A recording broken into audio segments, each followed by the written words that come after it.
السلام عليكم. النهارده هعلمكم طريقه مكرونه الوايت صوص بالجمبري بطريقه سهله جدا.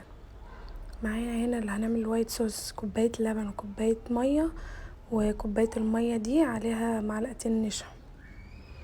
تمام اهو.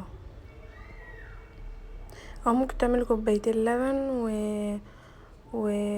ومعلقتين نشا، او ممكن تعملي كوبايه لبن وكوبايه ميه اللي انت عايزاه متوفر عندك يعني. كده بعد ما قلبت وهنزل بقى كده بالنشا على اللبن. طبعا هحط اللبن على النار عشان يسخن شويه، عشان ما اقعدش اقلب كتير، اقلب شويه صغيرين فيربط معايا هنا قطعتين زبده ومعايا قشطه. دول لازم ينضفوا عشان يدوا نكهه وطعم حلو. هنقلب بقى لحد ما يديني القوام اللي هو البشاميل. بعد كده هنحط ملح ونحط مرق الدجاج، ده اضافي. مرق الدجاج لو عايزه، مش عايزه انت حره برضو.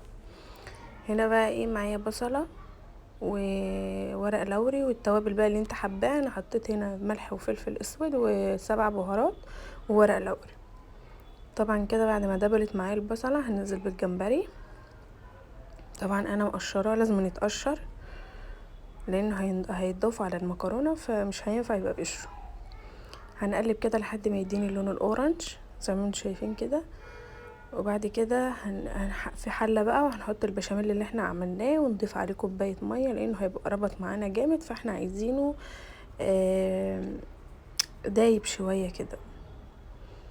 زي ما انتم شايفين ننزل المكرونه بقى عليها. طبعا احنا سالقين المكرونه يعني 3/4 سوا. ومعايا هنا الجمبري هنزل عليهم واقلب. ودي النتيجه النهائيه. يا رب يكون عجبتكم. ما تنسوش الاشتراك في